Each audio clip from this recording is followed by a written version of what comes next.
Good morning, sixth grade. Welcome to Tuesday for day 2 of distant learning. Hope you all had a good day yesterday. Hope all the videos were helpful to you. And please be contacting me if they're not. Don't forget, anytime you see the white circle up in the right-hand corner, to go ahead and hover over that. I'm trying to put in several videos to go along with each and every one of our days. Unfortunately, I can't get them to pop up right when I need them to. So if you will just kind of know what is there, and then when we get to that lesson, go ahead and pause me and watch that video. They will all be very helpful to you, I'm sure. So let's go ahead and start our day today. We're going to start with a devotion. I've had so much on my heart about this being Easter week. This is going to be a different Easter than any of us has ever experienced. My family is personally still going to get up Sunday morning and get all dressed up for Easter. Isabella has a new dress that she's been dying to wear, so she's definitely excited about it. The boys aren't quite as excited about getting dressed up for Easter morning, but we're going to, because it is such a special day. So much of Easter has been on my heart this week. I wanted to just share this quick devotion with you before we get going on our lessons today about the woman at Bethany. This is out of one of my Bibles that I love to read. This lady came to anoint Jesus's body with oil. She came and did it out of love for him. What she did not know that was in a few days he was going to die. And often the traditions of that time was to anoint the person's body with oil. But she was just coming to show her love to him. So she didn't know what was coming. However, Jesus did know what was coming. Let me read some of this to you. It's the woman at Bethany. We don't know her name. She was not named in the Bible at all. She had come to anoint his body for burial. Little did she know it would be a burial that would not last, which is wonderful. What did Jesus think about this woman and her desire to anoint him? He said that wherever this gospel is preached in the whole world, what this woman has done will also be told as a memorial to her. And this is found in Matthew 26:13. In other words, his burial might have been just a 3-day event, but this nameless woman in our Bible, her actions to prepare him for it would last a long, long time. This woman had courage. She was brave. During that time, ladies did not have the freedoms to be in a group of men like they do today. So she went into Simon's home. We do know his name. And she interrupted what was most likely an all-men meeting, which was very, very disrespectful to do at that time. But she had the courage to do it. She walked straight up to Jesus while he was sitting at a table. She broke a flask, which is kind of like a jar, a vase maybe, of very expensive oil, and she poured it on his head. And you know, you've all seen oil as it runs down something. And this very expensive oil ran down his head. If your moms have any oil, you know that they immediately give off a very strong scent, like a perfume scent. The disciples that were there were angry. They were outraged at her. But Jesus was pleased.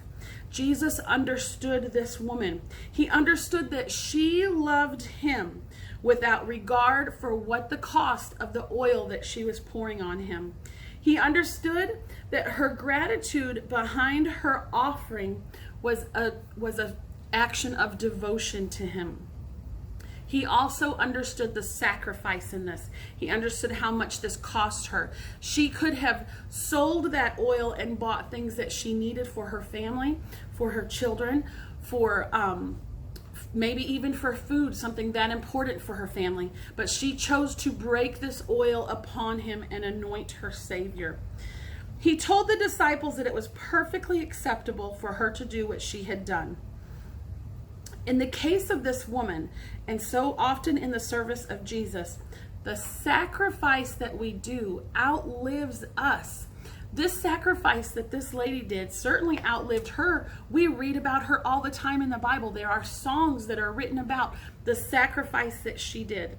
So today, sixth graders, as we are preparing our hearts and our minds for the upcoming celebration of Easter this week, let us give to him freely and joyfully, knowing that the things that we give him might cost us something, knowing that our prayer time this week, our devotion time this week, our Bible reading time this week might take away from something fun that we were going to do, but yet our sacrifice to him is going to outlive anything that we can do.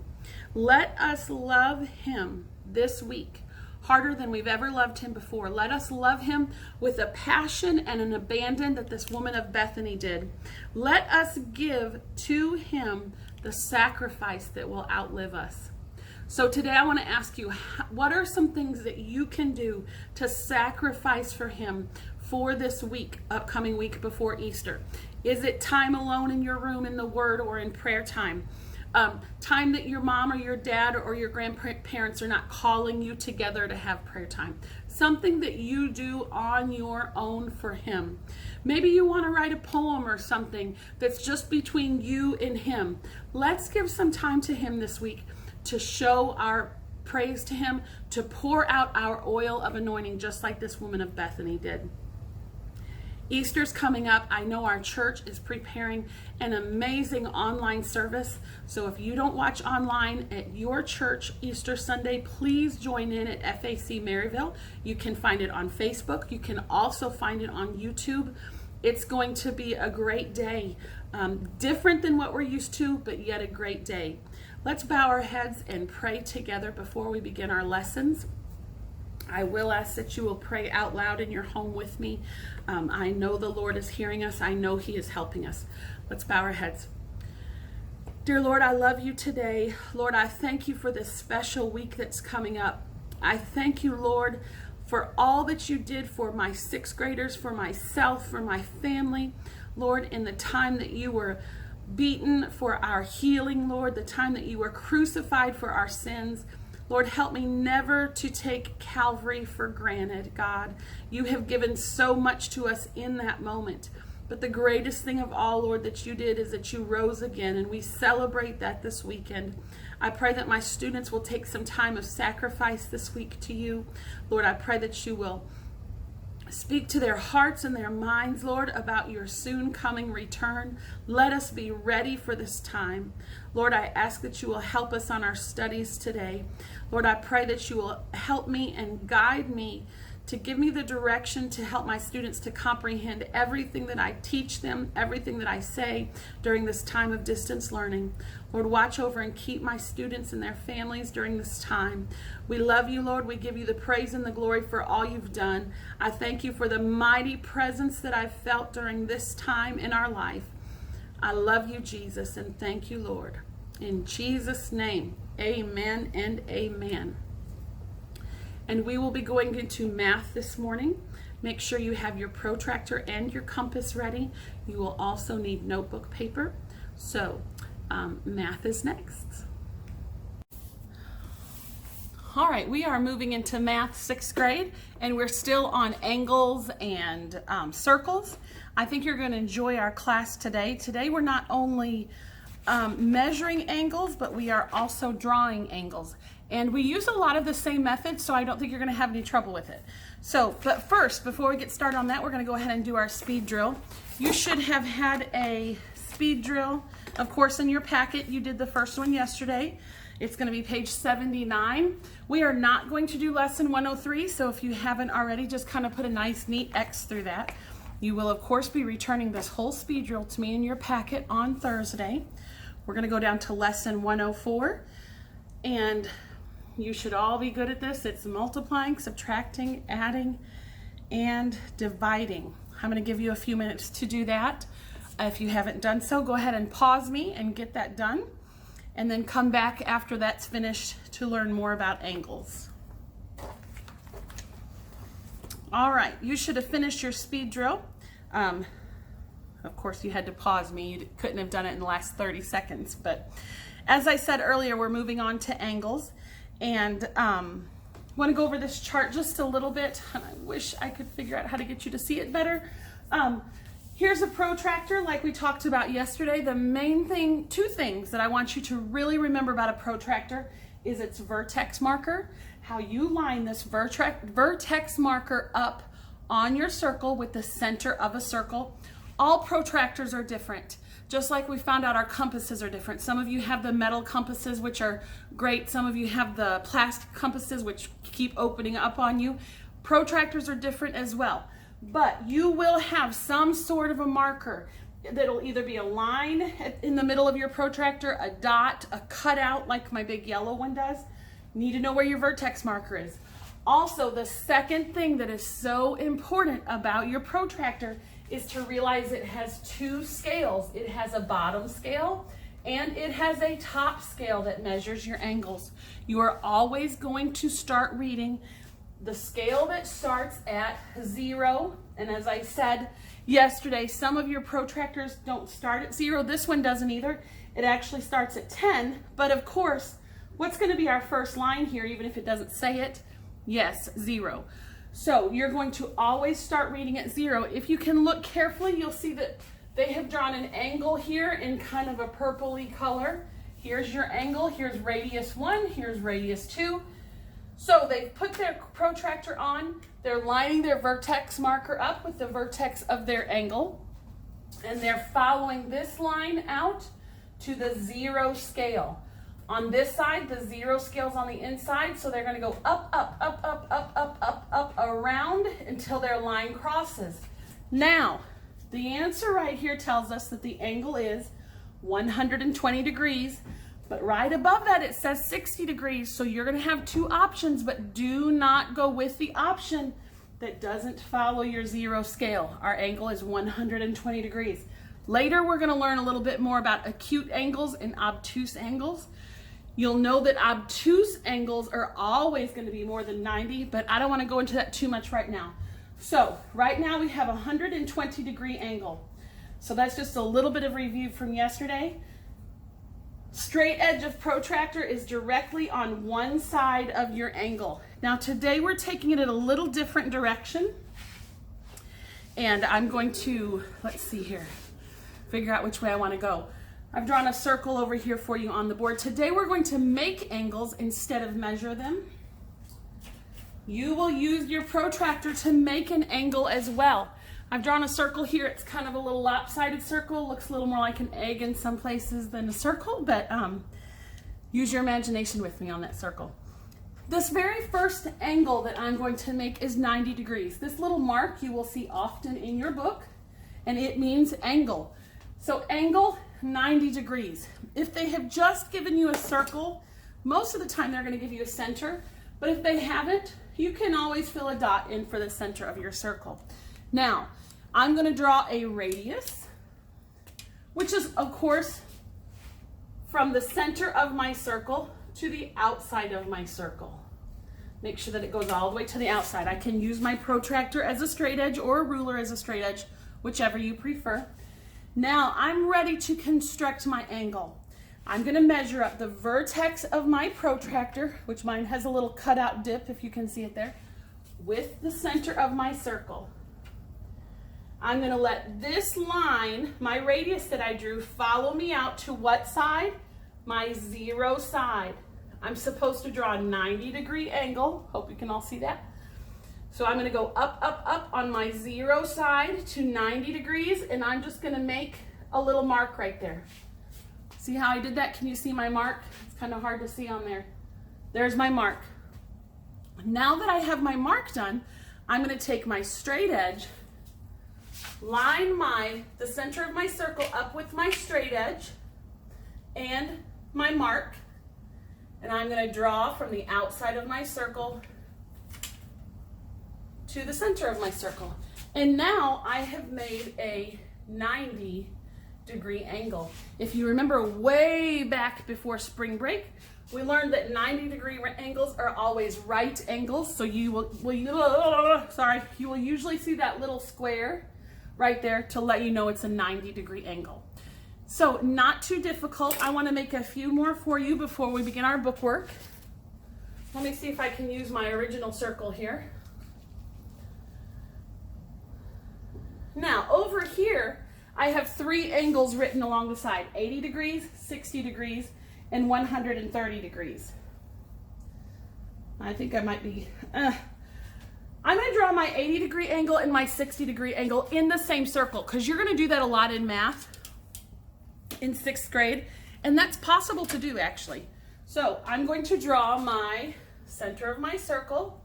First one I'm going to draw is 80 degrees, very similar to my last one. I'm going to give myself a radius so I can have a place to work with. All right, now I'm going to line up my vertex with the center of my circle. Follow my radius out to my 0 side. Go up, up, up, up to 80 degrees. And make a mark right there at 80 degrees. Everybody see that? Now I'm going to connect my mark to the center of my circle. And draw my line. And now I have an 80 degree angle. Now, this is one thing. I'm going to try to turn this a little bit. Everybody turn with me. Now you can see the brick wall of my basement here. Oh, that's crooked. Oh well, crooked Sister Preston. That's what you're going to see for a few minutes. Next, I'm going to make my 60 degree angle. I can use any radius inside of my circle to make another angle. Let me show you how to do that. I don't have to use this one again. I don't want to because I have an angle already. So this time I'm going to connect my 60 degree angle to my 80 degree angle, and I'm going to use this radius as my bottom radius. So I have my center here lined up. Here's my radius already there for me, and I'm going to follow my 0 side over to 60 because now I'm making a 60 degree angle. I'm going to make a mark, and I'm going to connect right there. 60 degrees. See how I've done that? So you don't always have to use this radius here that's going out the side to draw your angle. You can use any radius. If I wanted to draw another angle, I could use that radius there and draw me another angle. All right, let's erase one more time. I want to draw an obtuse angle. That means it is more than 90 degrees. And I'm going to put my radius anywhere I want to on the chart or on the circle. It doesn't matter where I make it. Let's start out with the radius going down at this angle. The important thing is that my radius goes all the way to the edge of my circle. Now I'm going to line up my circle with my vertex of my protractor. Let my line follow over to the 0 side, and I'm going to follow my 0 side over to 130, and I'm going to make a mark. Lift off my protractor, and I'm ready to connect my mark to my vertex circle. And now this angle right here is 130 degrees.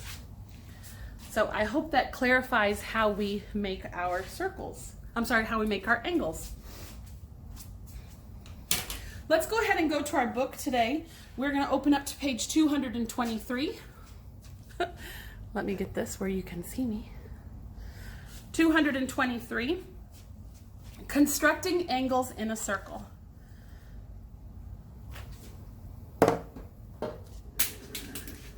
Everybody with me? I'm sorry about all this confusion. I want to go over the yellow box. It's basically everything that I've said, but you know I do that in class. I'll teach it and then I go over the yellow box because I like for you to hear it and I like for you to see it. Number 1, follow along in the box with me. Use the straight edge of the protractor to draw a radius, which we did that on our circle, from the vertex of the circle to form one side of the angle. Do not extend the radius outside the circle. That just means stop your radius here at the edge of your circle. Number 2, place the vertex marker of your protractor on the vertex of your circle. Easy peasy. The drawn radius should be alongside the horizontal line extending from the vertex. Extending from the vertex marker. This line should be put along there, which This line should be put along there, which I showed you on the board. Number 3, using the scale, find the number of degrees desired for the angle and place a point there. But the biggest thing for you to remember, and I will say it over and over and over, go to the 0 scale side, not the 180, the 0 or the 10 scale side. Number 4, line up the vertex of the circle with the point and use the straight edge of the protractor to draw your other radius. Do not extend the radius outside the circle. That just means don't put it out that way. I'm not going to be picky on that. If it's out a little bit, that's not a big deal to me at all. All right, let's go down and work a little bit. Number 1, divide the circle into 3 angles of 120 degrees, 180 degrees, and 60 degrees. You are going to do this one. Oh, let me check my book real quick.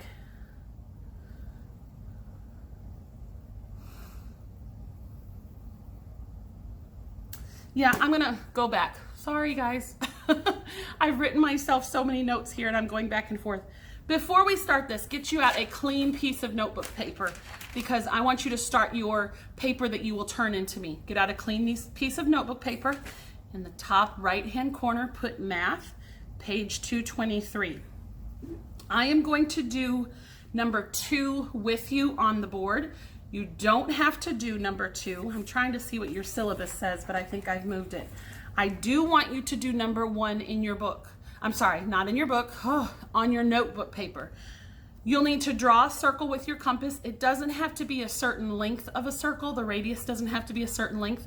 Just draw a circle kind of the size of the one in your book with your compass and then divide it into angles. You will be doing, I'm going to say it again, number 1 on your notebook paper.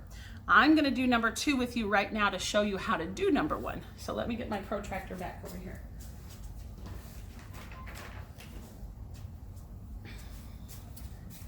And yes, I have to do 223, 1 through 3. Yes, so, but I'm going to do number 2 with you, actually. Let's use this same circle. Let me erase some of this just for clarification purposes. I wish you guys were all in class with me. It would be so much easier if we were doing this in our classroom. I miss you guys. All right, so number 2, let's all look at that one on page 223. It says divide the circle into 4 angles of 50 degrees, 80 degrees, put my angle signs, 75 degrees, and 155 degrees. Now, you're going to do very similar on your notebook paper with number 1, but on number 1, they're telling you to divide it into 3 angles of 120 degrees, 180 degrees, and 60 degrees. It does not matter which angle you start with. Let's go back to number 2. We're just going to start with 50 since that's the first one they gave us. I'm going to make a center of my circle and use my straight edge to make a line. And my first one is 50 degrees. I'm going to line my vertex up with my vertex, go out to my 0 side, go up, up, up to 50, and make a mark. Now I'm going to connect my mark to my vertex. And I have a 50-degree angle now. Next, I'm going to do my 80-degree angle. I'm not going to use this radius. I'm going to use my new radius to make my 80-degree angle. And that's how you'll do number 1 as well. Vertex lined up with vertex. Follow this line to my 0 side. Go over to 80. Make a mark. Connect my lines. And now I have an 80-degree angle. Next is 75-degree angle. I'm going to use my new line as my radius. My protractor is kind of getting upside down, but that's fine. It's not going to make any difference. Line up my vertex to my vertex. Follow my line out to my 0 side. Go all the way around to 75. 75 is going to be between what 2 numbers? 70 and 80. Make a mark there. Make my line match up with my mark and my vertex. That is my 75-degree angle. Now, this is kind of neat when you come down to this fourth angle or your third angle. I don't have to make an angle of 155 because every circle is how many degrees, everybody? Let me hear you say it. 360 degrees. So if I add up these numbers right here, which you don't have to do on your paper, I would have 0, 0, 5, and 5 is 10. Carry my 1 would be 8, and 5 is 13, 14, and 7. And 1 I'm going to end up with 36. Therefore, I am 360 degrees. So I don't even have to measure out that last angle. I automatically know it's going to be 155 degrees. Isn't that awesome? So that's going to be how you're making your angle in your circles on number 1. You're going to make a 120-degree angle, 180-degree angle, and a 60-degree angle on your notebook paper so that I can grade it. Let's go on down to number 3. Excuse me. Number 3 says, measure the number of degrees in each angle. This time they have given you the circle, the center, and the angles already drawn. You're not drawing in angles this time. You're just measuring them. So let me see on my syllabus. I keep moving. Oh, here's my syllabus. Exactly what I told you to do here. On 223, 1, 2, and 3. So I'm going to do, it's kind of hard for me to do one with you on this. So let me walk you through it. On number 3, on your notebook paper, I want you to write your angles. Oh no, I want to figure out a way to show this to you because I know I will feel so much better if I can show it to you. Let me try to kind of copy one in my circle.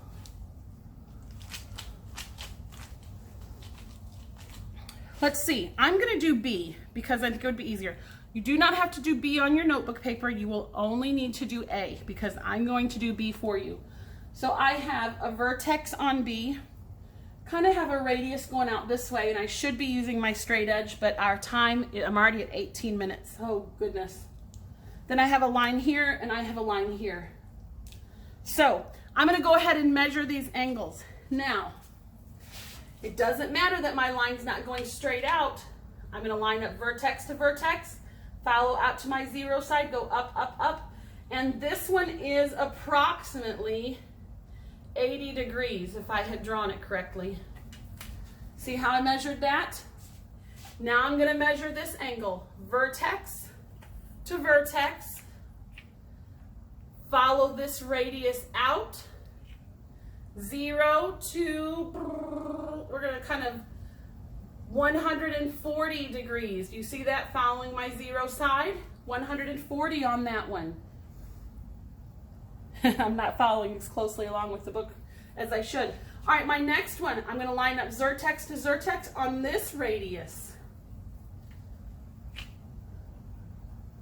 Follow my line out, my 0 side over to 140. And this might not add up to 360. Ah, it does.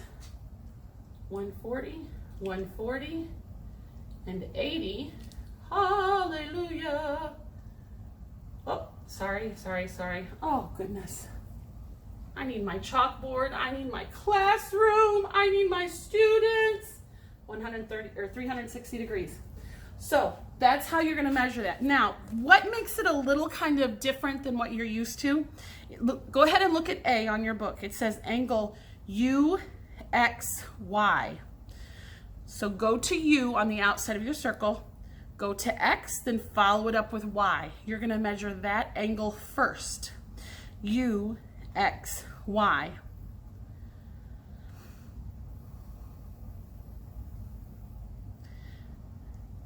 I'm going to give you a hint on that one just to get you started. You will kind of use that your protractor upside down on that one to measure it. That measurement is going to be 120 degrees. Now, I want you to go through and do the rest of those angles. Put those angles on your notebook paper. You can pause me while you do that. You might have already done that while I've spent so much time talking. And I want to go on over to the next page, to page 234. 234, number 4. I think on your syllabus I have you doing A, B, C, and E for Tuesday on number 4.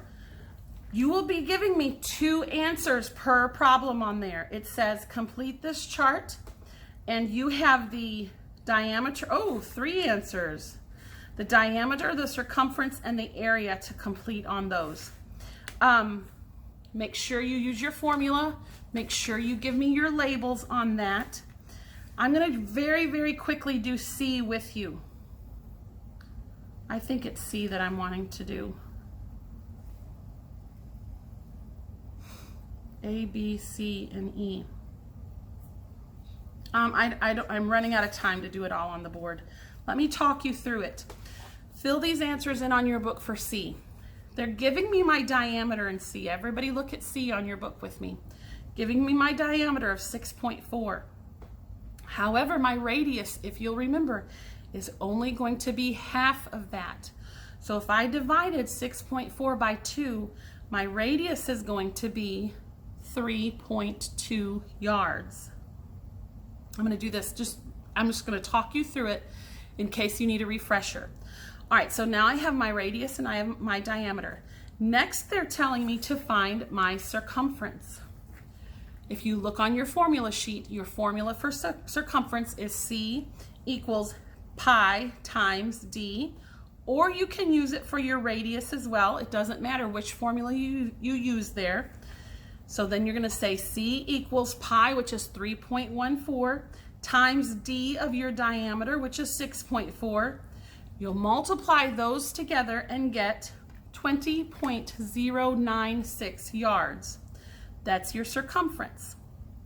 The next part of that problem is is area for C. Your formula for area, as you can see on your formula sheet, is A equals pi times r squared. Now you will use your radius, not your diameter, so look back on your chart for that. A equals 3.14, which is pi, times 3.2 squared. So many steps to all of this. First, you have to square your 3.2, which when you do that, 3.2 times 3.2 gives you 10.24. The next part of your problem is going to be A equals pi 3.14 times 10.24. When you multiply those together, you get a rather large number. A equals 32.1536 square yards, because this is area. Now, if you notice up in your directions, it says round to the nearest hundredth.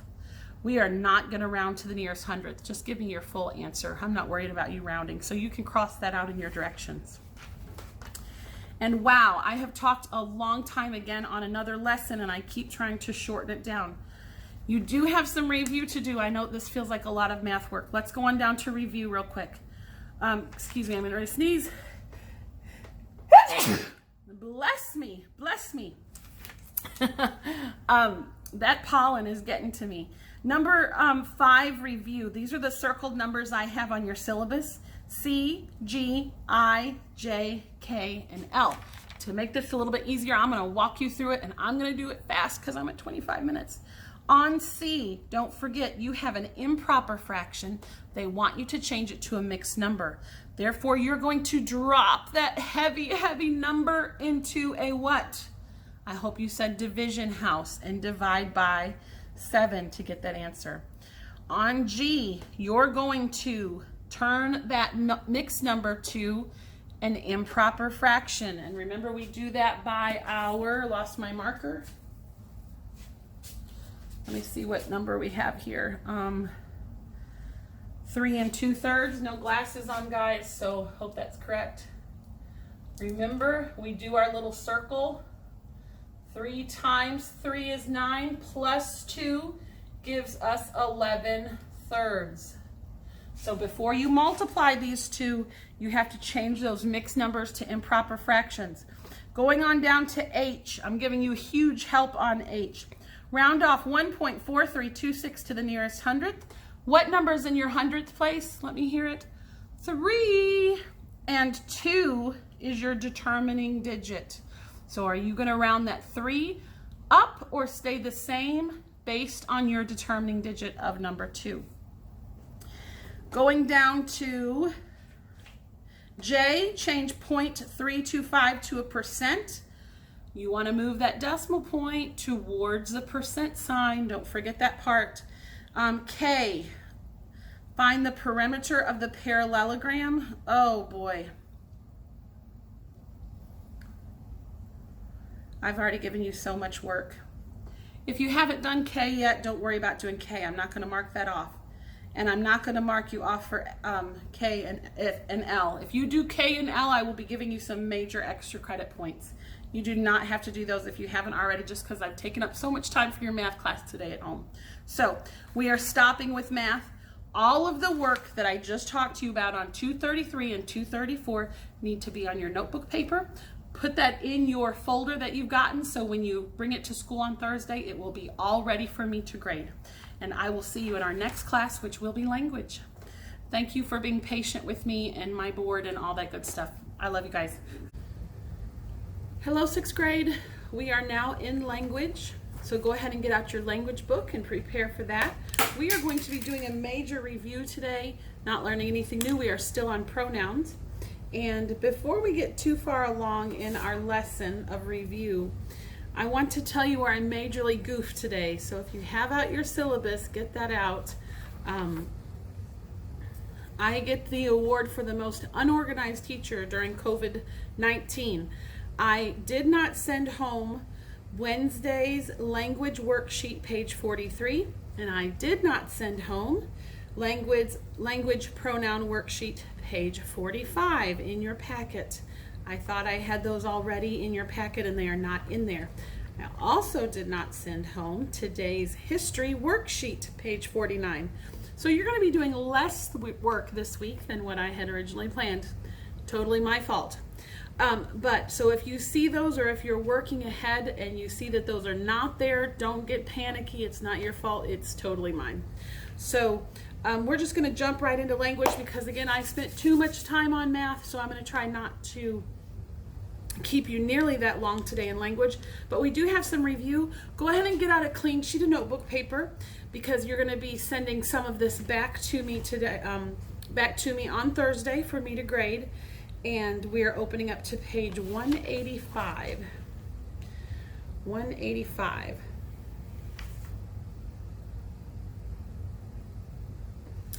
Complete review, we're starting at the top of the page. Using verbs, we're crossing out the incorrect verb in each sentence. I'm going to do numbers 1 through 5 with you, and for your work on your notebook paper, I want you to do numbers 6 through 15. Please put it in the top right-hand corner of your page, language, page 185, and you do not have to put 1 through 5, only 6 through 10. So let me start out with you on 1 through 5. This is one of those where we have different forms of verbs. So, some of them have more than one, some of them have 2.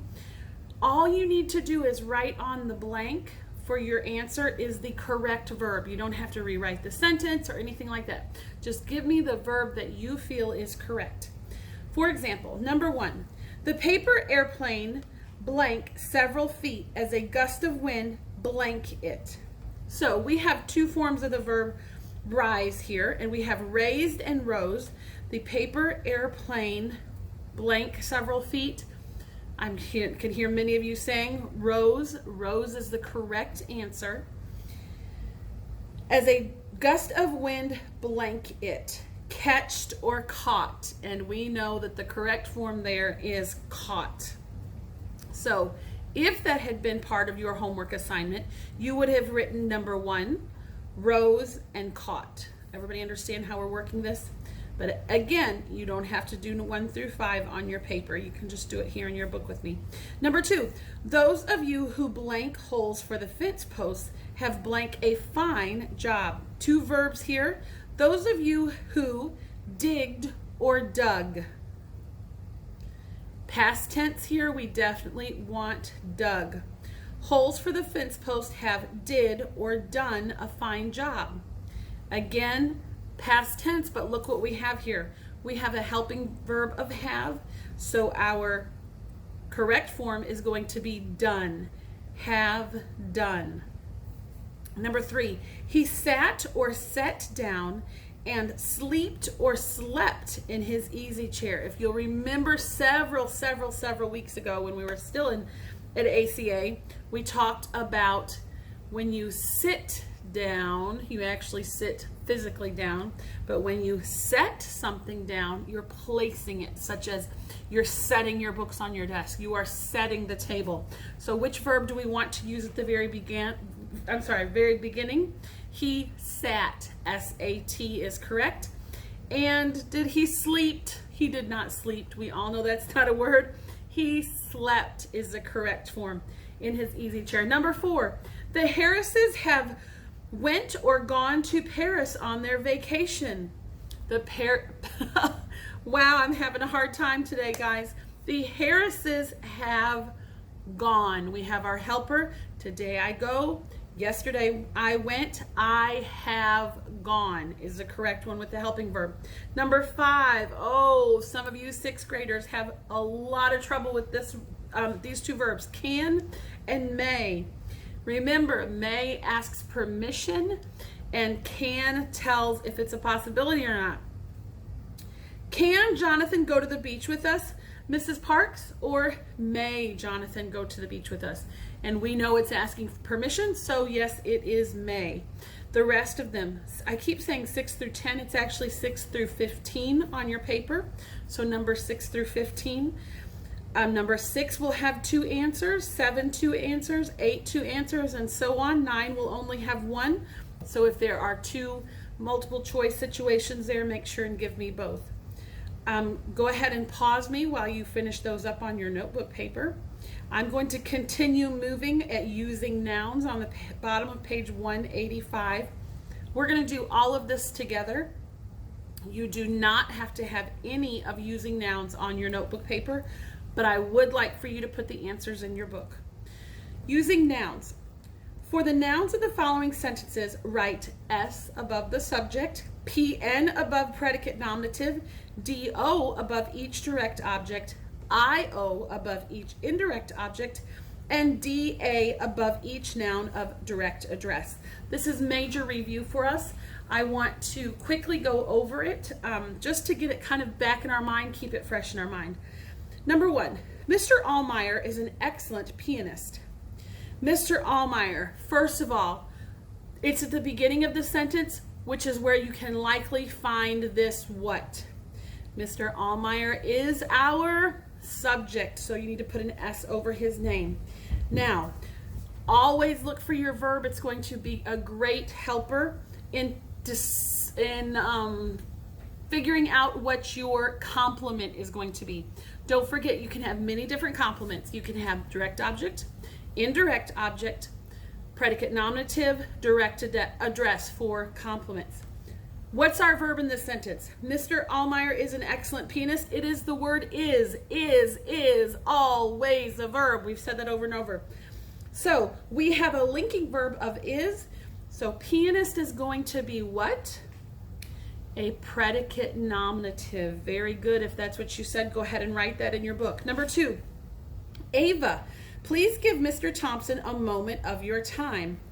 Now, Ava here is not our subject, and I know that's what we want to we kind of want to lean towards subject because it's in the beginning of the sentence. However, look at that comma right after Ava. If you're speaking to someone and there's a comma there, what is it going to be? It is going to be your direct address, DA above Ava. Now, please give Mr. Thompson a moment of your time. This is this is a you understood for your subject. So please give is your verb. We always want to look for our verb next. Give what? Give moment. Therefore, moment is going to be a what? Think about it. Give is an action verb. Therefore, moment is going to be a, I hope you said direct object. Also, when there is a person that is mentioned between your verb and your direct object, What is that person usually going to be? Here, Mr. Thompson is going to be our, I hope you said indirect object. Fill that answer in on your book. Number 3, Tyler, can you tell me about the life of King David, the man after God's own heart? I hope everybody knows what Tyler is here because we just did it in number 2. Tyler is not your subject. Tyler is your direct address. Now, let's look for our verb next. You is actually our subject, so our verb is going to be tell. What else needs to go with tell? Look at it again. I hope you can find it without me telling you. You can tell is your verb. Why am I including can? Because can is a helping verb. So you can tell what? Oh, this is a tricky one. This is a tricky one. Usually when we have a person highlighted, it is an indirect object. It is not this time. Me here is actually your direct object. Wondering if any of you got that one correct without me telling you. It's a tricky one. No, James, Madison is not a cheerleader. All right, James here is not our subject. It has a comma after it. We're speaking to him, so James is a direct address. What kind of a verb do we have here? We have the verb is. We all know that is a linking verb, a state of being verb. Linking verb kind of works both ways there. So what is cheerleader? Going to automatically give it away as a predicate nominative because is a linking verb. Number 5, Mrs. Remington sent Addison some brownies. Addison, I know you wanted some brownies and now Mrs. Remington has sent you some. I like this one because it follows all the rules and it's easy to distinguish. Sent is an action verb. If you send something to someone, you're showing an action. Mrs. Remington sent what? She sent brownies. Therefore, brownies is our, let me hear it, direct object. And Miss Addison, what is Addison going to be here? Miss Remington sent brownies to who? Addison. Therefore, Addison is our indirect object. Write that in your book. We're going on over to page 186.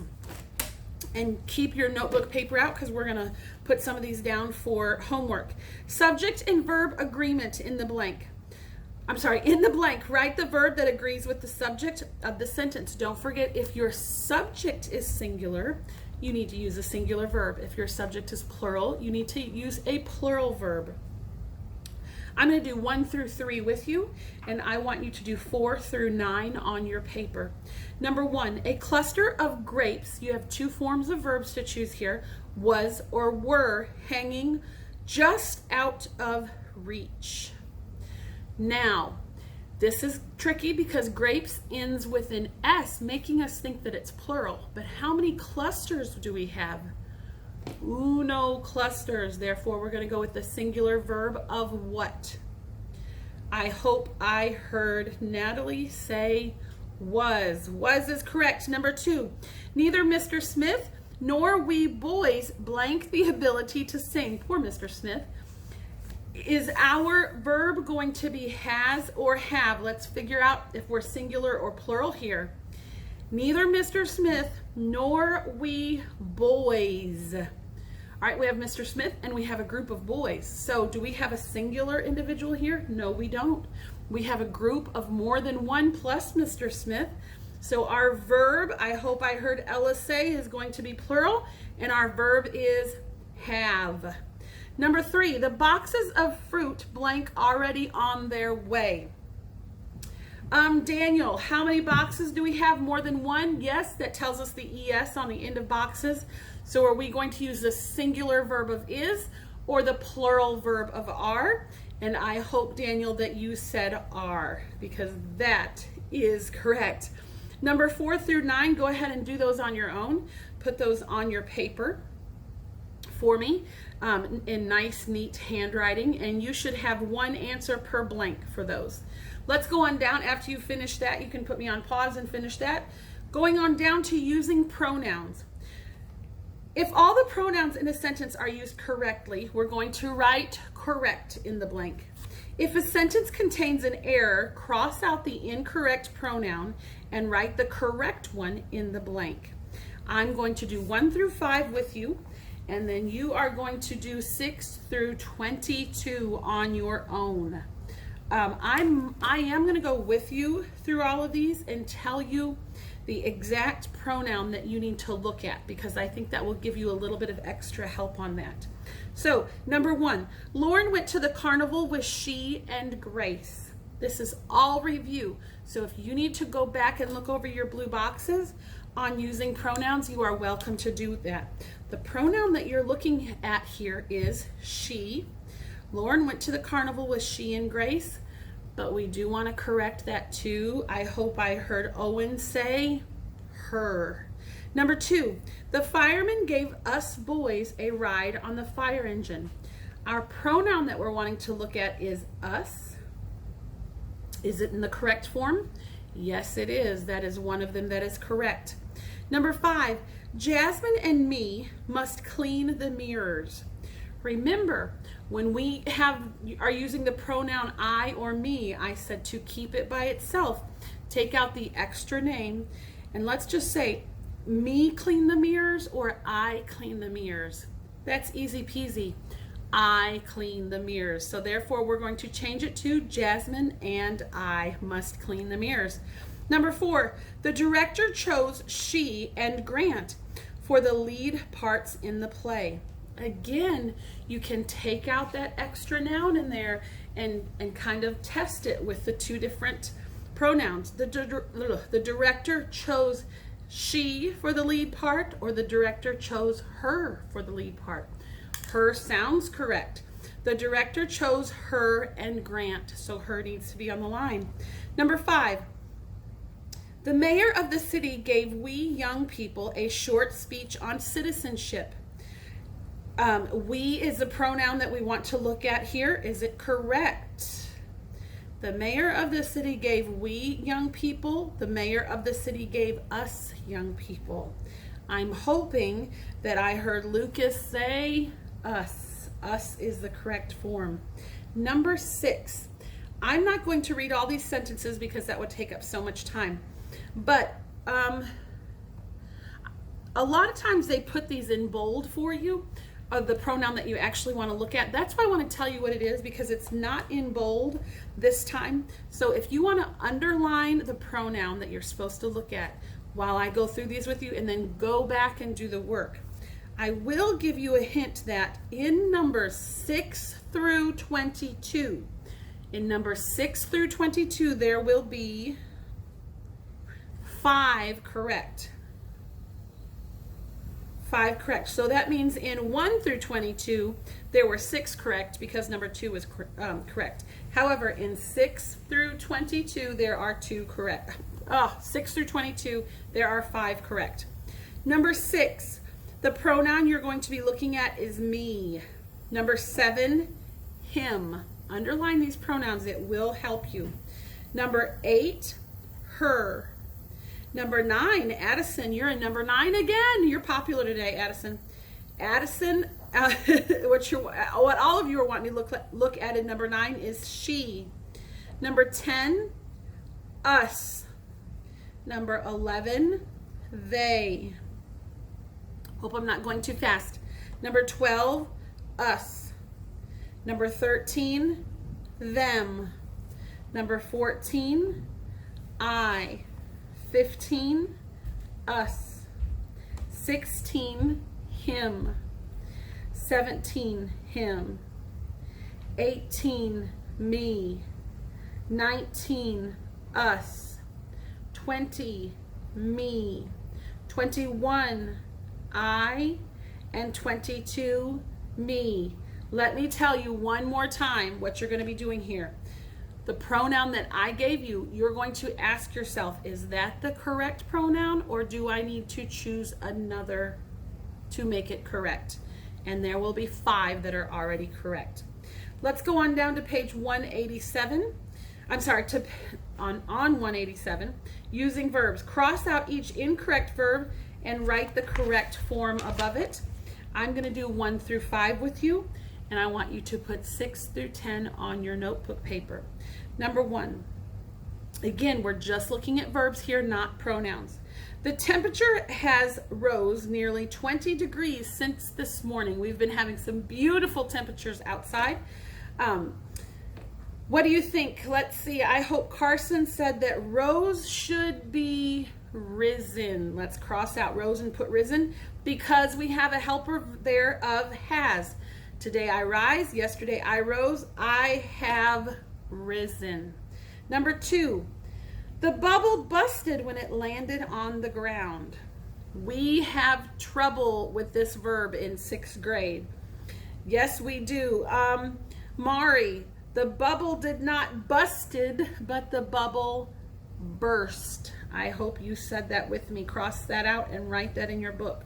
Number 3, Taylor swam in her pool and then laid in the sunshine. We have 2 verbs here we want to look at. Matthew, Taylor swum, is that correct? No, I hope you change that to past tense, the correct past tense. Taylor swam. One other one is laid, and then she laid in the sunshine. This one is a little bit tricky too. It is past tense, but she just lay, L-A-Y, in the sunshine. Number 4, the Allied forces attacked the Germans on June 6, 1944. We've talked about this word before and laughed at it because is attacked even a word? No. Would we even say that? No, we would not. But we do need past tense. So Lavinia, I hope you crossed out attacked and put attacked. Number 5. Oh, gotta put those on. Drew run around the track as fast as he could. We do need a past tense form here, but it's not the correct one. Drew what? Drew ran. What would have made run correct? What would we have needed to add? We would have needed to add a helper because today I run, yesterday I ran, I have run. Number 6 through 10, you are on your own. So your verbs are in bold. Are they in bold? No, they are not in bold. But I think you can find all of those verbs yourself. Let me give you a little clue here. 6, 7, 8, and 9 will all have one answer. 10 will have 2 verbs you'll need to give me an answer for. And that is all that we are doing today in language. I want to talk really quickly one more time about this worksheet that you were supposed to do tomorrow, but I didn't send it.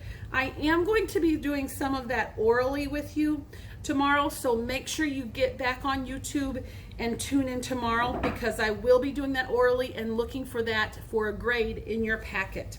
So we will be moving next into, I'm not sure yet. You'll just have to tune in with me and see. So I will see you in a few minutes. All right, 6th grade, let's go ahead and prepare for reading. You should have out your Of America 2 book. Also, you should have done a read and think yesterday. We will not be doing a read and think today. So we're going to open straight to page 62. I like this story. It's just a little short excerpt from Edgar A. Guest. What is success? I do want you to read this aloud today with me as I read it. There's just there's 4 short paragraphs here. So read it out loud with me in your home. Work on enunciating your words correctly. What is success? Success is being friendly when another needs a friend. It's in the cheery words you speak and in the coins you lend. Success is not alone in skill and deeds of daring great. It's in the roses that you plant beside your neighbor's gate. Success is in the way you walk the paths of life each day. It's in the little things you do and in the things you say. Success is in the glad hello you give your fellow man. It's in the laughter of your home and all the joys you plan.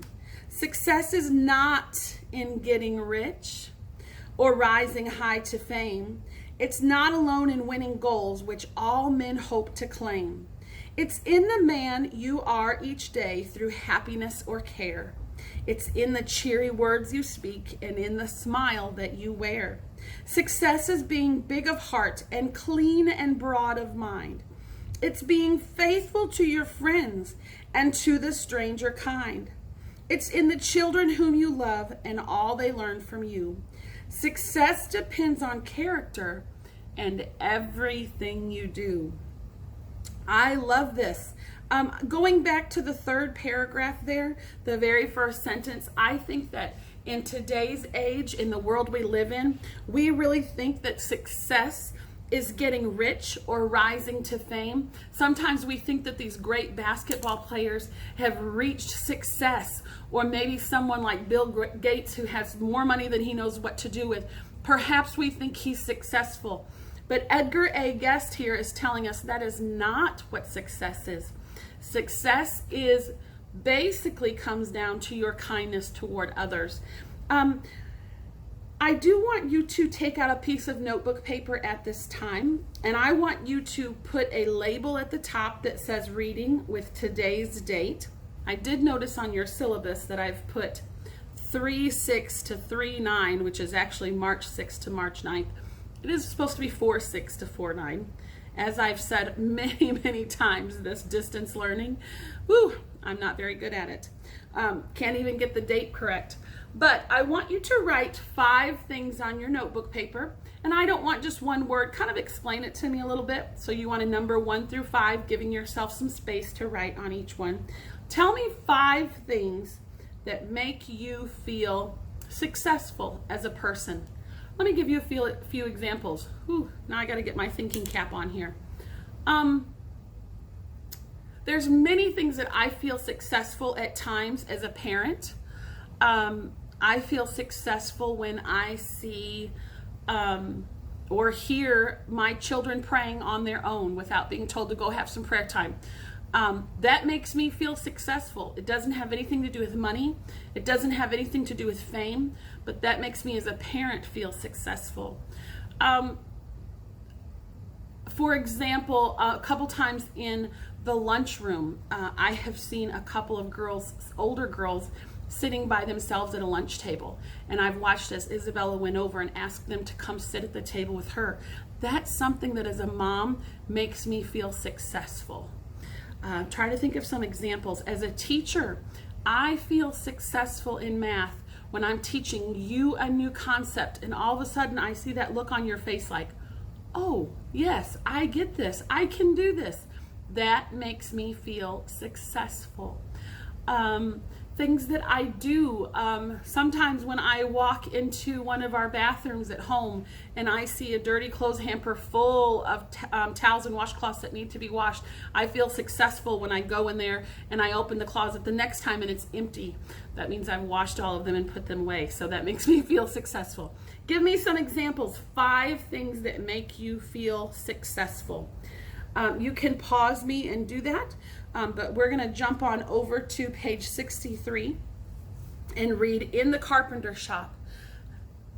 And this has author unknown on it, so we're not quite sure who wrote it. There are 2 words that might be a little unfamiliar to you at the bottom. It's chisels and augers. Both of these are tools. A chisel is a metal tool used to cut and shape wood, and an auger is a tool used to drill holes in wood. How about this? I'm going to read this aloud, but I want you to read with me as well. I want the girls to read with me the first stanza, the boys to read the second, girls to read the third, boys to read the fourth, girls to read the fifth, boys to read the sixth. So, girls, are you ready? I wish I had been his apprentice, to see him each morning at 7, as he tossed his gray tunic about him, the master of earth and heaven. When he lifted the lid of his work chest and opened his carpenter's kit and looked at his chisels and augers and took the bright tools out of it. When he gazed at the rising sun tinting the dew on the open flowers, and he smiled at the thought of his Father, whose love floods this fair world of ours. When he fastened the apron about him and put on his workman's cap and grasped the smooth haft of his hammer to give the bent woodwork a tap, saying, "Lad, let us finish this ox yoke. The farmer must finish his crop. Oh, I wish I had been his apprentice and worked in the Nazareth shop. But still as of old we may serve him. For did not the carpenter say, 'Inasmuch as you aid my littlest one, you do it, my friend, for me.'" Very good. So they're talking about the carpenter. That was Jesus. And we need to do unto others as we would do unto him. That's what that's basically saying. Let's turn on over to page 64. We're going to begin a fairly lengthy story, several pages long. So it's going to take us a couple of days to get this read. I'm going to read a few pages with you. Today you're going to read 63. Today you're reading 64 and 65. I will read all of this with you. Tomorrow you might be reading some of this on your own. Excellent story. This is a true story that takes place in the jungles of Ecuador. It's called Jungle Pilot, and it's by Russell T. Hitt. Several words there at the bottom, and of course some crazy sounding names, which I don't always do good. I need Caitlin Hanna here with me to help me with these pronunciations. So I'm going to read along for this page. Follow along in your book with me as I read. Jungle Pilot. This true story takes place in the jungles of Ecuador. Nate Saint is the American missionary, jungle pilot, who helps other missionaries and who longs to take the gospel to the savage Auca Indians. The following adventure occurs before Nate meets the Aucas. The inspiring story of how Nate and 4 fellow missionaries gave their lives for the Aucas is written in the book Through Gates of Splendor. So this is an excerpt from that book. Picking up at the beginning, there's a picture there of Nate Saint. Nate Saint recorded in vivid detail the events of that day. I looked at my watch and said, "Do you know, Raj, we're not really through. We're still in a rush, man."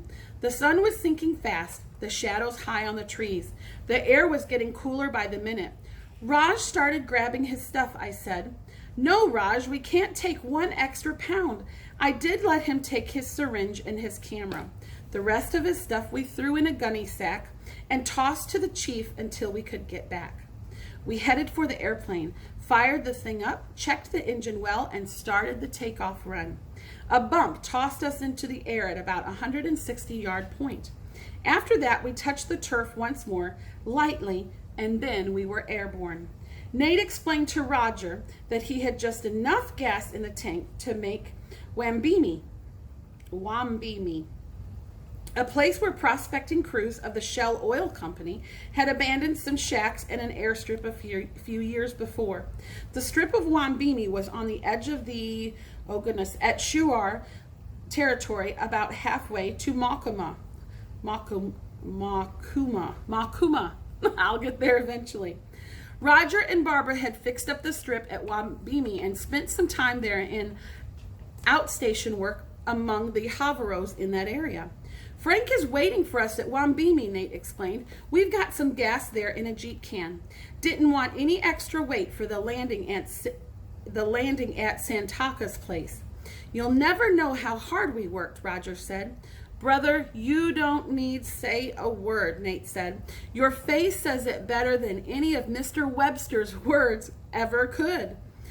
What Mr. Webster do you think he was talking about? "For a while, I thought you were going to land," Roger confessed. "Thought you'd throw me the medicine and beat it far home. I nearly died at the thought. Don't know if I could have made it another day." "I almost did pass you up," Nate agreed. "That isn't exactly what you'd call an airstrip yet. But I knew you'd be needing to get out of there." Nate's record continues. Roger was slumped in the seat, his eyes closed, obviously letting the fatigue drain out of his worn body. Then he opened his eyes again and asked me how come I had so much trouble finding the place this time. I told him I couldn't understand it myself at first. Thought I had that spot nailed, but finally figured it was because I had never been over that country in the late afternoon before. The shadow patterns were all different at that time of the day. On the way to Wambimi, I reeled out the antenna to call in the good word, and what do you know? The receiver had gone out. But the transmitter was working, so from there on over to Wambimi, I transmitted, repeating several times that I had Raj with me, and we were both headed to Wambimi. Well, it was a beautiful, clear evening, and I found we'd have time to land, dump in 5 gallons of gas, and the 3 of us could get on to Makamu before dark. So we really rolled, and we are going to stop there today on reading. You will pick up there again tomorrow on page 66, and we will be heading to health, I believe, next. 6th grade, we are opening up to health. I don't believe yesterday that I gave you any highlights from your reading from last week, so I want to take a few minutes to do that pretty quickly. So get out a highlighter or a pencil or pen or something that you can highlight things. Let's go head real quickly to page 4. Discussing electrical shock here. Page 4, the second column, right above check yourself. Let's highlight, if someone is suffering an electric shock, do not touch him. Pull the plug from the wall or turn off the master switch and get help fast. Highlight that. You should have a master switch in your home. If you're not sure where it's at, feel free to ask your parents to show you. It's not something that you should mess with unless there's an emergency, of course. Next highlight, page 6, and I love doing health as a class. I wish we were together. How many times have I said that? Because I would make you stop, drop, and roll right now. Page 6, first column, right above our safety tip, there's a paragraph that says, if your clothing should catch on fire, do not run. The oxygen is going to make the fire build on your clothing if you run. Highlight that sentence and then go down and highlight the bold words of stop, drop, and roll. There's a safety tip comic down there that says rolling up in a heavy blanket or rug will also smother a fire. Many of your moms have big rugs on the floor at home. That's a perfect place to roll up into. But in Jesus' name, you're never going to face that. And then on that, we don't have very many highlights in the beginning of that. Wow. And yesterday we did our next highlight, which is on page 17, so we're good to go. So we're opening up on page 20. I want to go quickly today because I know I'm taking so much time on reading these lessons, but as I've said a million times, I want to do it with you. Today we're going to talk about woodland wisdom. Yesterday we discussed snow and ice dangers, and I said that that's really not something we deal with in Tennessee. However, what we are reading today, we definitely deal with in Tennessee. Poison ivy, snakes, ticks, and it's getting ready to be that time of year that they are all out and about. So let's pick up there. Poisonous plants. I'm going to read with you today, and if you will follow along, please, with me, that will be helpful to both of us. Many wooded areas contain plants that can be harmful to humans and animals. There are about 700 kinds of poisonous plants that grow throughout the U.S. and Canada. Although the shapes of the leaves may vary with each plant, both, this is important, poison ivy, highlight just the words poison ivy, and poison oak can be recognized by the distinctive grouping of their leaves in 2 sets of 3 leaflets each. Everybody hold up 3 fingers, 3. Their leaves, which are reddish in early spring, change to a shiny green later in the spring and remain green throughout the summer months. In autumn, they turn a red or orange color, so they're not always going to be green. They're red in the spring, green in the summer, red or orange in the fall. Poison ivy are usually seen climbing a tree or growing along the ground as a low crawling shrub, right where your feet are going to be, unfortunately. Poison oak is a more bushy form of poison ivy. Both plants have yellowish white berries. The best way to protect yourself from poison oak and ivy is to learn to recognize them and to avoid them. Here are several pictures here. I want you to take a good look at them. The poison oak is a very shiny leaf. And again, notice that they all come in leaves of 3. The poison ivy actually in the fall is very beautiful, but it is very deceiving, so stay away from it. Next, page 21. Certain types of mushrooms, when eaten, are poisonous and can cause death. Also, it is never wise to eat berries from any plant unless you are accompanied by an adult who knows for sure that they will not harm you. Because even the leaves and stems of some plants are poisonous, you should never chew on any plant or part of a plant that you do not know if it is harmless or not. So keep all that stuff out of your mouth, folks. Bothersome bugs. Wooded, grassy areas provide excellent breeding grounds for ticks, mosquitoes, and other pests. And Tennessee is full of those breeding grounds.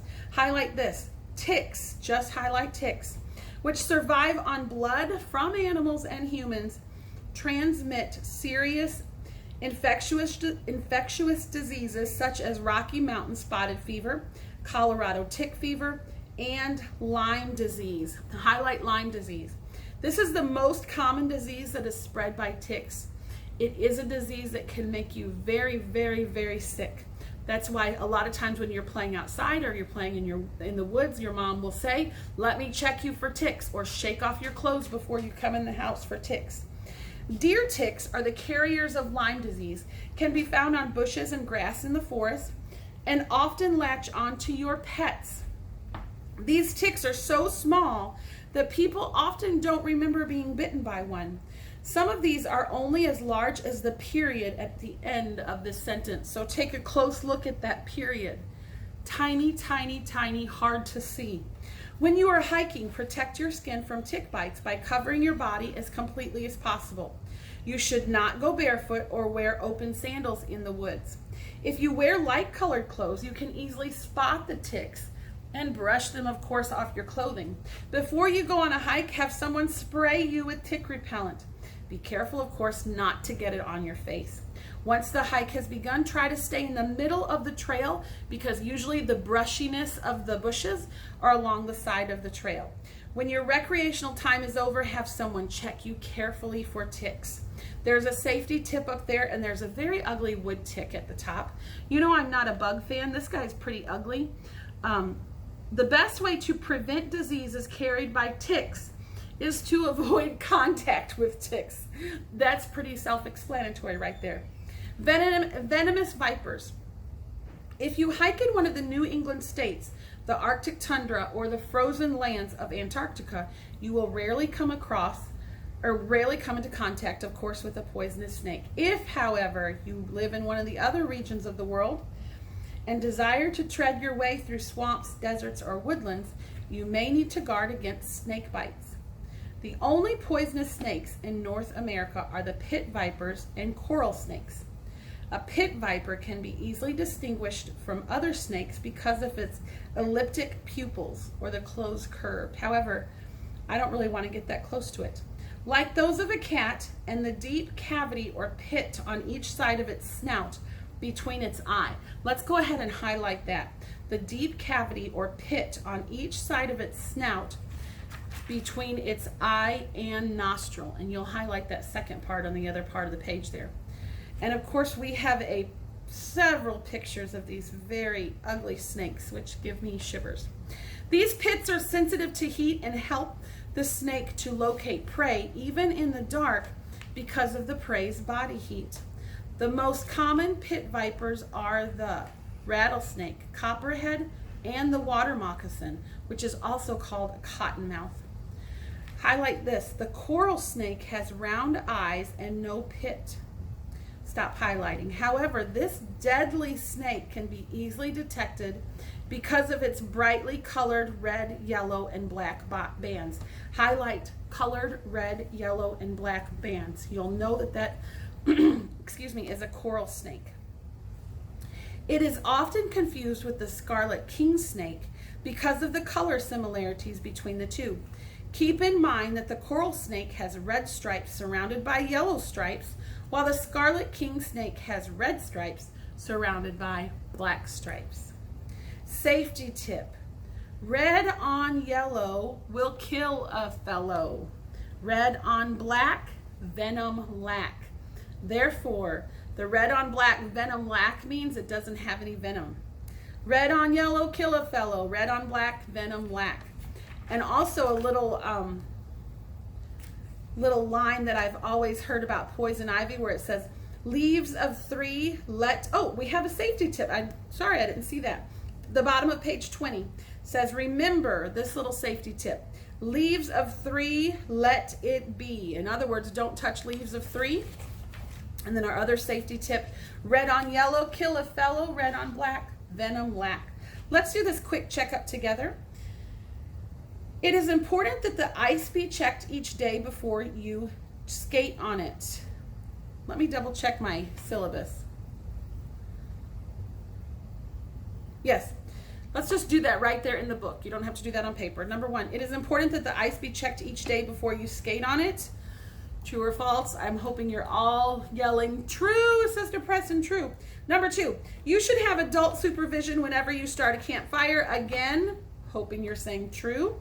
Number 3, plants with sets of 4 leaflets are usually poisonous. What do you think, everybody? What do you think, Carson? I hope you put false there. Number 4, ticks can carry infectious diseases. And Carly, I hope you're saying true on that. And last one, the coral snake can be identified by its red stripes next to its black stripes. What do you think, Jacob?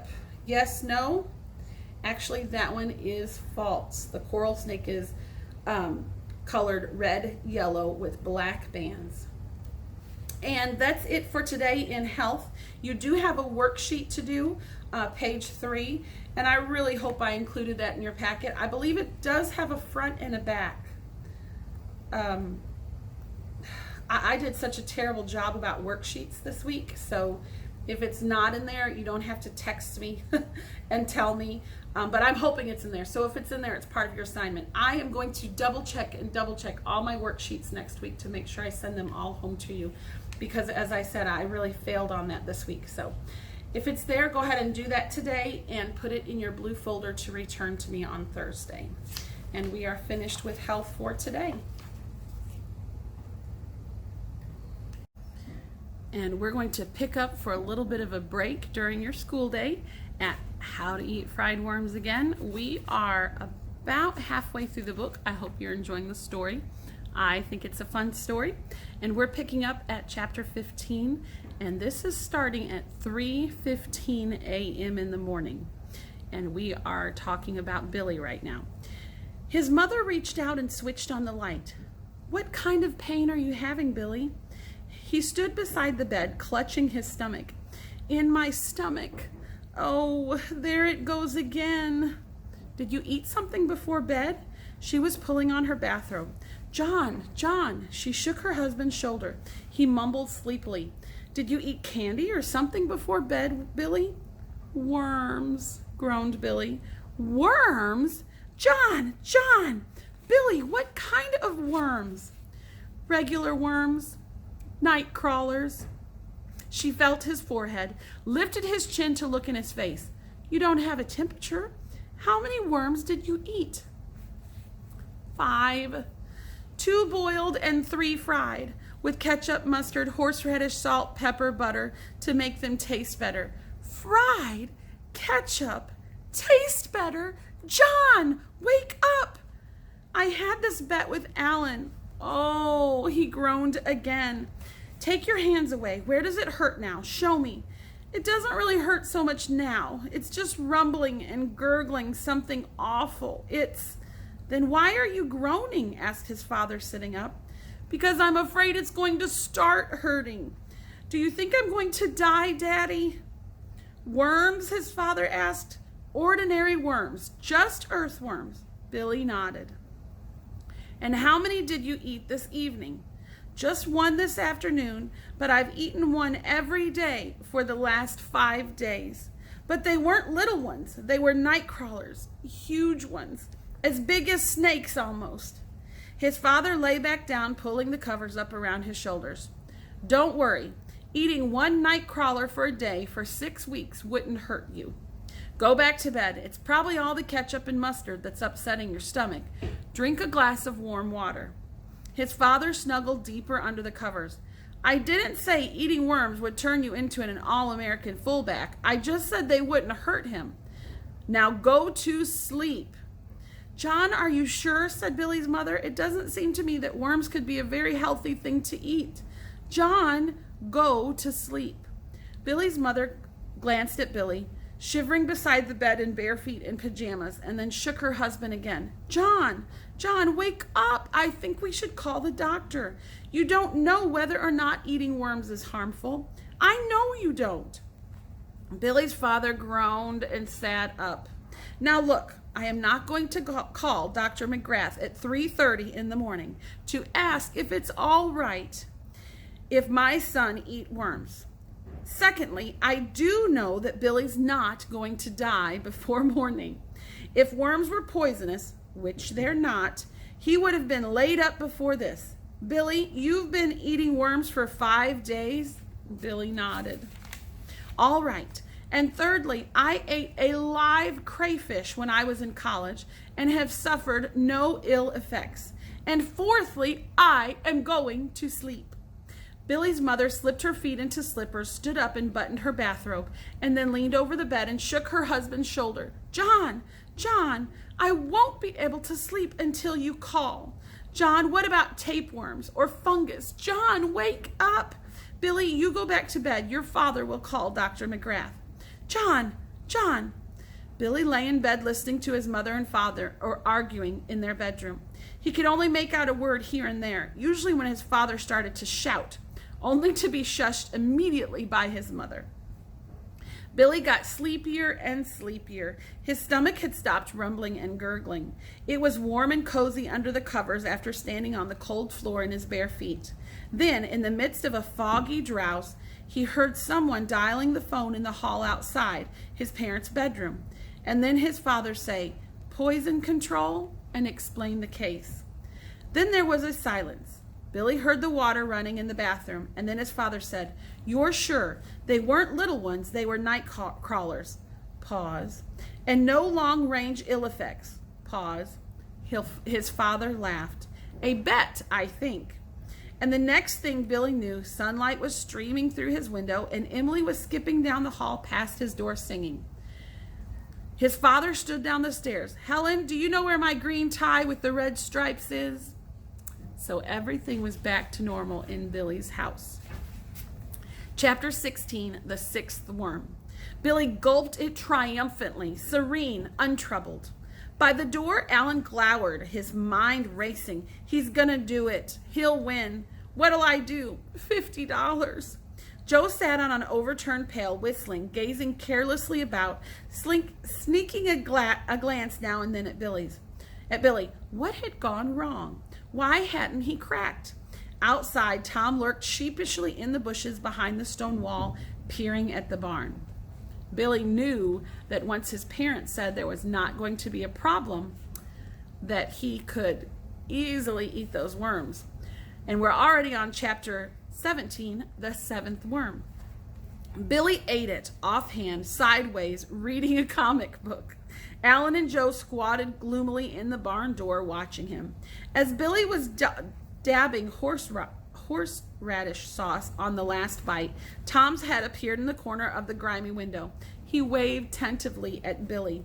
Ignoring him, Billy gulped down the last bite, wiped his mouth, and tucked his comic book under his arm, strolled airily out of the barn, remarking over his shoulder, "See you tomorrow, fellows." Chapter 18, The Eighth Worm.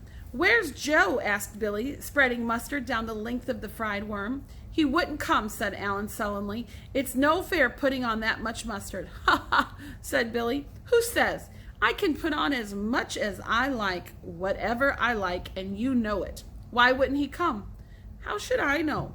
Billy swished a bit of worm around in ketchup and horseradish sauce. "I know why he didn't." "Yeah, you're so smart. Big deal." Alan couldn't get the $50 out of his head. What was his father going to say when he told him he'd bet $50 and lost? He gnawed on his thumbnail. "He wouldn't come because he knows I've won. He knows I could eat 20 worms if I had to." Yeah, well, you ain't won yet. There's still 7 to go. You act so big. Wait till you begin to feel it in your stomach. You think you know everything. You'll see. You wait. Ha ha, said Billy. You think you can scare me talking like that? Phooey. He strolled past Alan out into the sunlight. Hi, said Tom, popping up from behind a barrel. Psst, said Billy disdainfully, and walked on. And we're on the 9th worm. This is the last chapter we're going to read for today, the 9th worm, and we will pick up at chapter 20 tomorrow. That's not a worm, yelled Billy. How can it be a worm? It must be 2 feet long. All right, everybody, how many inches is 2 feet long? Tell me. I hope you said 24 inches. That is a long worm. It's a worm, said Alan stubbornly. It's just like all the others. I rolled it in cornmeal and fried it. It's over 2 feet long, yelled Billy. He knew something was up. Otherwise, Joe wouldn't have come back, slouching in the doorway, pretending to be gazing up at the clouds. But Billy noticed he kept glancing at Alan and him, and Tom was peering in the window again. Something was up. Look, said Alan, I'll cut it. You can see for yourself it's a worm. There, see? Come on, eat up. We ain't got all day. Joe and me have to go to Shushan with his father. Billy poked at the huge worm with his fork. Something sure was up. He ate the piece Alan had cut, looking the rest of the worm over carefully as he chewed. He ate another bite. He'd forgotten to dip it in the horseradish sauce. Come on, said Alan. Yeah, said Joe. Eat up, Billy. We gotta go. I'll never be able to eat the whole thing, thought Billy. It'd choke me. It's too much yuck at once. Half, he croaked. I'll eat half. This is some sort of a ringer. There's never been a worm this long. Okay, said Alan, then the bet's off. Suit yourself. Come on, Joe. He chickened out. Let's go. All right, said Billy, playing for some time. I'll eat the whole thing. You'll make yourself sick, said Alan. He's too anxious, thought Billy. What's going on? Leave him alone, said Joe. Let him eat it. It's his stomach. He's trying to cover for Alan, thought Billy. He ate another bite. Then he began to scrape the cornmeal carefully off the worm with his knife. What are you doing? Said Alan. I think I'll eat it plain today. No cornmeal. That's not fair. You can't. Glue, screamed Billy all of a sudden. Glue! You glued 2 crawlers together. You bunch of lousy cheats. Tom, look at what they've tried to do to me. Glue! Panting, Tom bent over the plate. You're right. Alan kicked a pail cluttering against the wall. I told you it wouldn't work, he screamed at Joe. All right, so it didn't work. You couldn't think of anything better. That is cheating, said Billy. I ought to win right now because you cheated. 15 worms in 15 days, yelled Joe. You ain't won yet. But you cheated, shouted Tom. So what? They argued and yelled, striding here and there about the barn, sprawling against posts, flinging up their arms, kicking walls, banging down on a pail or orange crate, and squeezing their heads between their hands. It doesn't make any difference, Joe yelled at Billy. It didn't work. You didn't fall for it. If you'd been eaten the whole thing and then found out that it was 2 worms glued together, then you could have claimed to win because Alan was cheating. Big mouth, shouted Alan from the horse stall where he was kicking it. Who thought it up? Not me. Who cares who thought it up? Shouted Tom. It's still cheating. A pig looked in at the door and then wandered away. Joe ran out and stuck his head under the faucet by the kitchen steps. A minute later, he came running back, dripping, yelling, That's not true. What's not true? Said Billy, turning around from shouting at Alan. Whatever you said. What did I say? It doesn't make any difference. You're a liar and a cheat, and so anything you say isn't true. You're crazy. Even Hitler or Jack the Ripper sometimes said things that were true. It's impossible to lie all of the time. Behind them, Tom lay down on his back and said, Ugh! Alan and Joe and Billy turned to look at him. What's the matter with you? Ugh! Ugh! Silence. A bird flew in and then out through a broken window in the loft. Well, said Billy, You see what yeah, I see what you mean. He and Alan and Joe sat down on the overtrained orange crates. After a while, Joe said, "Anyway, I was right. If Billy'd eaten it, it would have been cheating, but he didn't, so it's not. The bet is still on." The pig looked in at the door again. "The pig's loose," said Alan. "Look." "Where?" said Billy. "Oh boy, come on, we gotta catch it." He jumped up. The pig bolted. "Whoo-wee!" yelled Billy, dashing out. Tom and Joe and Alan scrambled after him. So it looks like they're all friends again after the cheating episode. We're going to pick up tomorrow with Billy's mother at chapter 20. Hello, 6th grade. This is your last class of the day, and have a little ship here. Not a little ship, but a huge ship between the two of us. Hope you can see that really well. Today we are talking about the Titanic, a very, very huge part of not only our history, but many other places in the world. They suffered something similar to what we are going through, even with COVID-19. Many people from many countries were lost on the Titanic in 1912. And we were going to go on a field trip to the Titanic and Pigeon Forge, but sadly, all of those things have changed for us. But you can go on YouTube and find a virtual field trip of the Titanic and Pigeon Forge. It's in 4 different parts, and most of them are about 15 minutes each. So I'm just going to leave that up to you if you want to take some time to watch that. It's very interesting. They show some very beautiful and intricate things on the ship. It was in our reading today, they call it the Millionaire Special because it was such a gorgeous ship inside and out. Things that kind of would blow our mind in their beauty.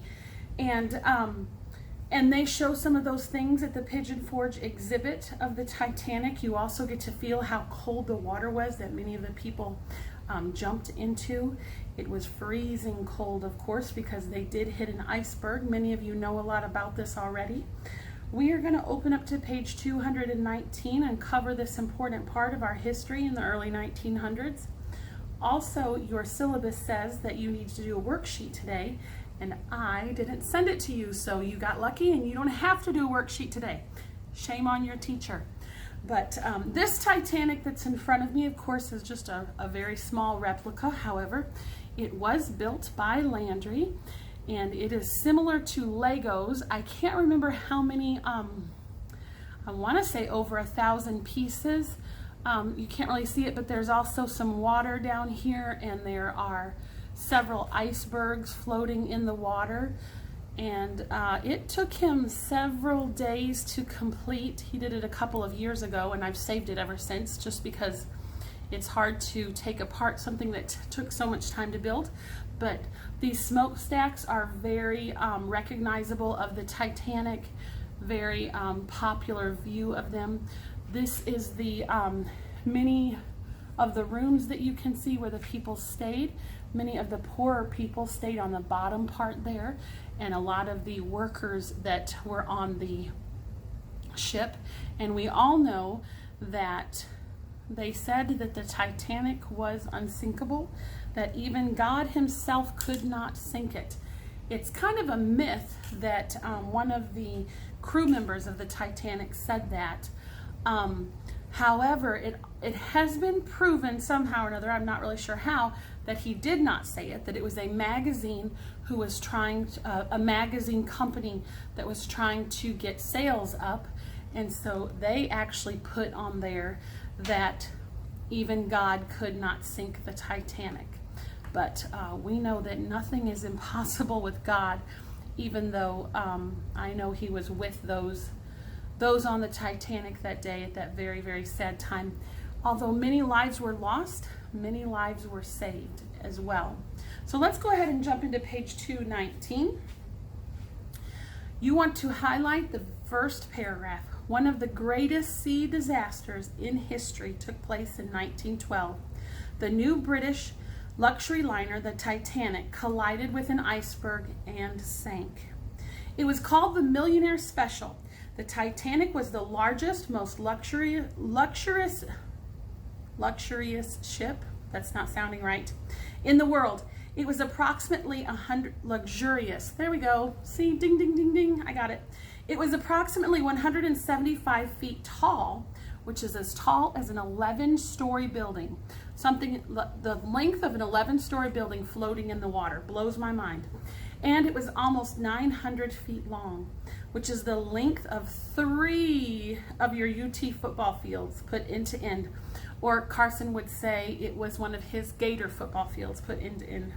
Because of the way it was constructed, the Titanic was considered to be unsinkable. One crew member foolishly said that not even God himself could sink this ship. That's what I was talking about earlier. When the ship left England on her maiden voyage, which means her very first trip, she carried 915 crew members and 1,320 passengers. That was a huge group of people. Bound for New York City, the Titanic cruised along at a high rate of speed. Not only were they filled to capacity on their ship, but they were also trying to go faster than normal because they wanted to set a record for crossing the Atlantic. However, on April 14th, around 11:40 p.m., the ship's lookout called the bridge to report, "Berg, dead ahead!" But because the ship was traveling at top speed, it could not turn quickly enough to miss the iceberg. Just as the Titanic reached the huge mass of ice, she turned, scraping along the side of the iceberg. She didn't hit it head on, but she scraped the side of it. The Titanic began to take on water, but no one panicked. Go ahead and highlight that. The Titanic began to take on water, but no one panicked. This unsinkable ship could stay afloat with 4 holds. That's the large compartments. Even if 4 of them were flooded, it could still stay afloat. However, what people did not realize that already 5 of the holds were starting to fill with water. On the deck, passengers watched in disbelief as lifeboats were lowered. Then came the cry, "Women and children first." Another thing that I read about the lifeboats was that there was supposed to be a drill, kind of like we have fire drill at school. There was supposed to be a drill, a lifeboat drill, where they all practiced getting on the lifeboats in case of an emergency. And for some reason, the captain, his name was Captain Smith, totally canceled that drill. Who knows why? No one really knows. But then they weren't ready for that drill. And they didn't have enough lifeboats for everybody. Women and children first, and for a moment, no one moved. Could it be true that this unsinkable ship was going under? Finally, one woman climbed into a lifeboat, and then other women followed her example. But the ship did not have enough lifeboats for all 2,235 people on board. As family members in the lifeboat said goodbye to those left on the ship, can you imagine that horror? The band on deck played lively tunes, trying to keep spirits high. When the last lifeboat was towed away, those left aboard climbed to the top of the stern. At this point, it had fallen into the water, slid into the water this way. And so this end was still high above the water. So all of the people had climbed to that end of the ship. The band continued to play even as the bow or the front of the ship sank lower and lower. And I read several very sad things. Actually, Brother Preston and I actually went to the Titanic. They told so many stories of people who survived. They told so many stories of people who didn't. And one of the stories was a family. They were immigrants coming to America because they wanted a better life. And they had 5 children. And when it was time for the women and children to get on, the mother did not want to leave her husband, and she didn't want to leave her older sons and take her younger children. So they decided to all stay together on the boat in hopes of being rescued. And of course they weren't rescued. So that entire family that had left their homeland, come to America to a new life, perished on their journey over. Another family, what was I going to say? Another family that the same way a mother had 2 sons and she did not want to leave the 2 sons, so she stayed with them. One couple had just married and the husband was trying to force his new wife on the lifeboats, and she wouldn't leave him. So imagine how hard that would be if you did get on the lifeboats and some of your family was still on the ship. Just so terrifying. And what's so sad about the Titanic is it's a true story, and those true stories get my heart every time. But in just 2.5 hours, the Titanic had sunk.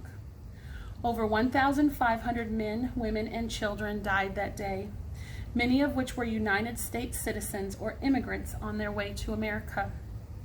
Since this tragedy, ships are now required to have enough lifeboats for all passengers, which I think is a fantastic rule.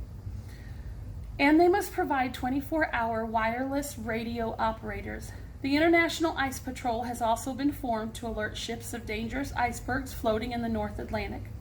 In 1985, scientists discovered the shipwrecked Titanic, laying southeast of Newfoundland at a depth of over 12,000 feet. And of course, it was down deep in the ocean.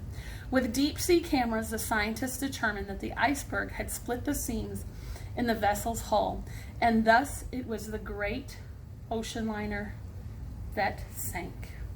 So very sad, so very sad. And they said that it was the unsinkable ship, but it did sink. Also, I read an article today that the outside of the boat is